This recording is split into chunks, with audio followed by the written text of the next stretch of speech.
And so I sent a telegram off to Hobart saying, I'm now 17, please call me up.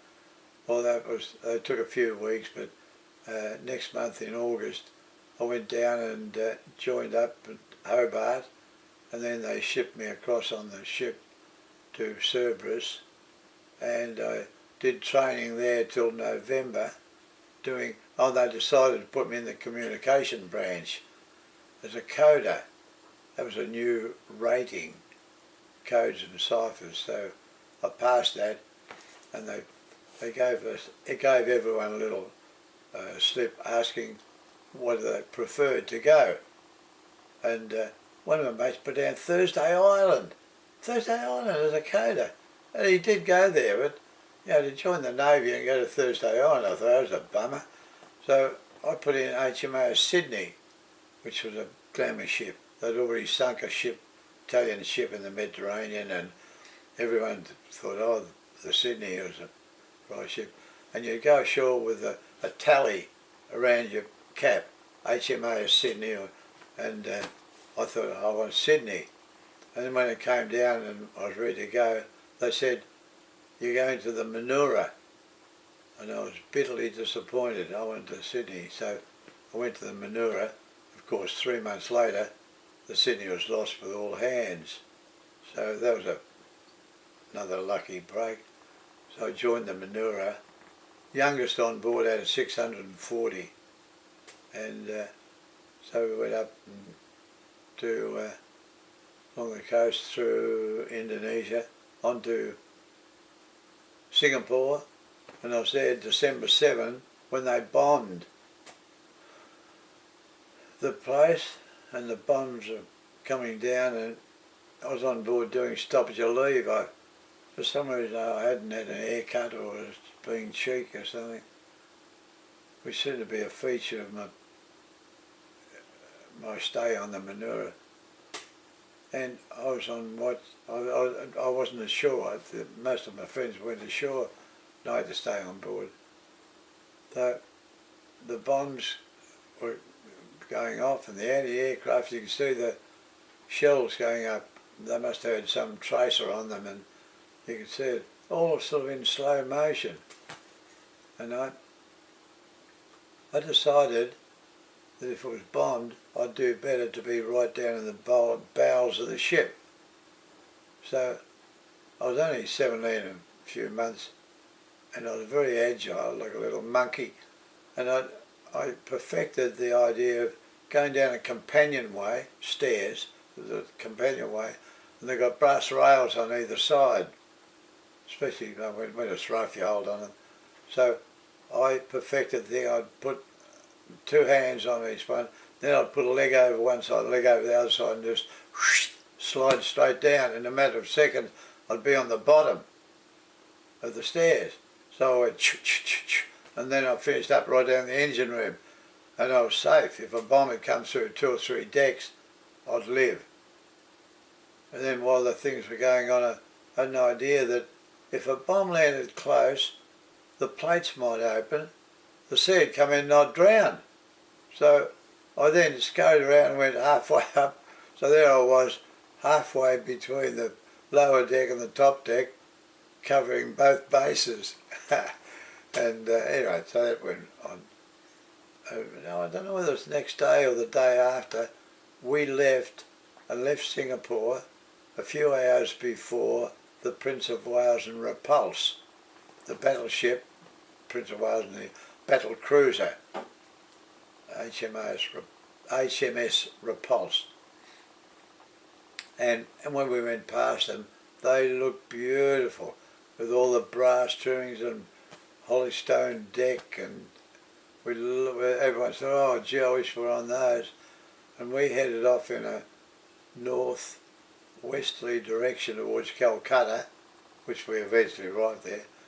And the Prince of Wales and Repulse went a couple of hours later, but they went down and around and up the Malaysian coast. And 2 days later they were both sunk. So that was a lucky break for us. Then I spent most of the time doing convoy work and taking troops, Gurkha troops from Calcutta down to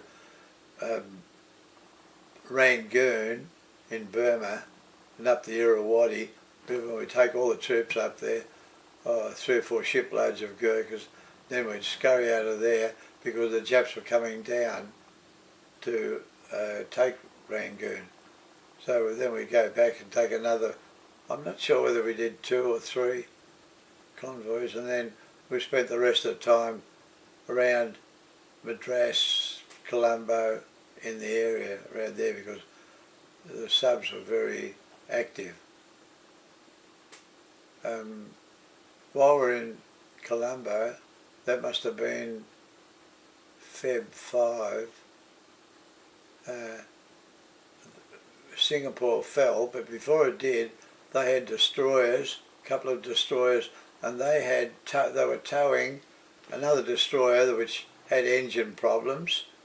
Then they were towing that, then they were towing a submarine which had some plates missing from the deck and all that sort of thing, all these broken down things that were in the shipyards in Singapore. And so we got a lot of those, or they did, they got a lot of them out of there before the Japanese took control. And then after that we left Trincomalee in Ceylon, or Sri Lanka now, and I went down to West Australia. Now I was the youngest on board and I was one of the most popular for the very reason that when I went on watch, one of my jobs, first job, would go to the navigating officer, get the latitude and longitude, and at night thread my way down on the deck in the dark down into the aft section, and that's where they had an aft control. So if a bomb wiped out the bridge, they'd go down and steer the ship and things from this auxiliary aft control. But so I'd feel my way down there, go down, open the door, close it, turn the light on, because we weren't allowed to have lights anywhere on board because the submarines would probably get us. And then I'd put on the latitude, 15 degrees north and west latitude, east latitude, and that was updated every hour or so. But I kept these things, these latitude and longitude, and I had an atlas on board, and I was able to plot that the officers would never say where we're going. They'd keep it to themselves, which is stupid because we can't tell anyone, we can't write to anyone, but they just like being officers. And so I would say, where are we going, Dix? We're heading for Australia. Because I could see the little dot, dot, dot, because I plotted them all. They said, how far are we now? I said, we should arrive in about another 10 days or something. And everyone came along, because I was the only one who knew from the latitude and longitude and the plotting. And I said, we're going to Perth. And I said, no, because I went to Perth. And then suddenly the ship's position went parallel with the coast south, out of sight of land. Then we went round Cape Lewin, and I said, no, we're not going there, we're going, it looks like it might be Adelaide. So we went across the Bight, and sure enough went to a place called Backstairs Passage between Kangaroo Island and the mainland. And that's where we collected mail and from a float plane, I think we had a float plane on board, a walrus, that lowered over the side and started up and take off with our mail, and we'd get the mail there. And we didn't get ashore there, and we kept going and eventually finished up in Melbourne. And from then on, for the next 6 months, I did convoy duty from Sydney down the south of Tassie, and with convoys, with ships loaded with soldiers, and we were taking them across to Perth in a hurry, because by that time the chaps had taken Timor, and there was only a step, up, step and jump across to Western Australia, there was absolutely nothing there, probably not even a 303. So they had to hurriedly get troops, and they gathered them up from around Bathurst and Orange, and some of them hadn't seen the sea. And we came out, and one particular thing, a time, we headed off, and the weather was bad, bad, bad, and 2 American destroyers with us. They had to turn back, the seas were so bad. There was a French destroyer sloop called Le Triomphant, and they stayed with us, and we had the Canimbla and Australia, Duntroon, there was a whole stack of them. We had 1,100 soldiers on board, and we went right down the south of Tassie in midwinter, about 200 miles south of Tassie, out of sight of land, and from there went straight across the Bight, across to Western Australia. And that the seas were gigantic down there, and all these poor sailors, or soldiers rather, they were all seasick. Some of them hadn't seen the sea, and they were vomiting all over the place. And I was doing punishment again for something or other, cheating an officer, whatever. And I got, they call them blacklistmen, and so they gave me, oh that's right, I went aft, and I used to go aft and look out at our wake behind and watch albatrosses thousands of miles from land, and they were just swimming, just gliding along, not moving their wings, and getting a little bit of an updraft from the waves and chop. And I marvelled at this, and an officer came up and said, "What are you doing up here? You're out of the rig of the day." In the morning, at about 7 o'clock, they pipe over the thing, "Dress of the day number 3, or something, so you've got to wear different things when you go on deck." And we've always got a black collar, but then when you go ashore you put another navy blue collar with stripes over that. Now I didn't have that on, I should have.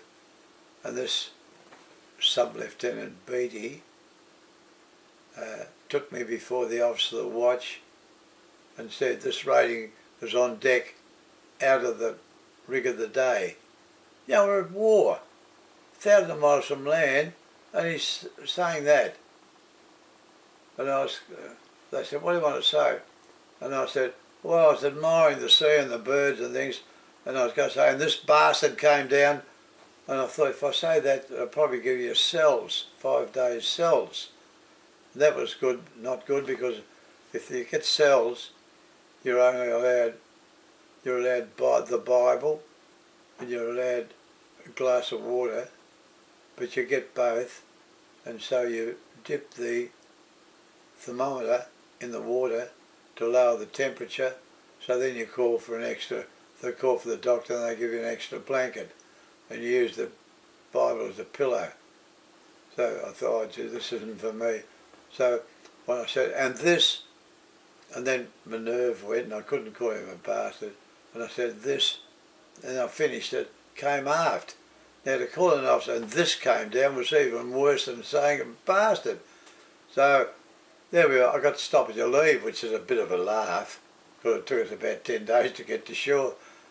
And but I had to do extra work with the seamen, not in the communication branch, that was a little bit above the seamen. And I finished up with doing seamen's work with a soft soap and bucket of water, washing down the bulwarks or the upper structure with all the salt and stuff. I remember that pretty vividly.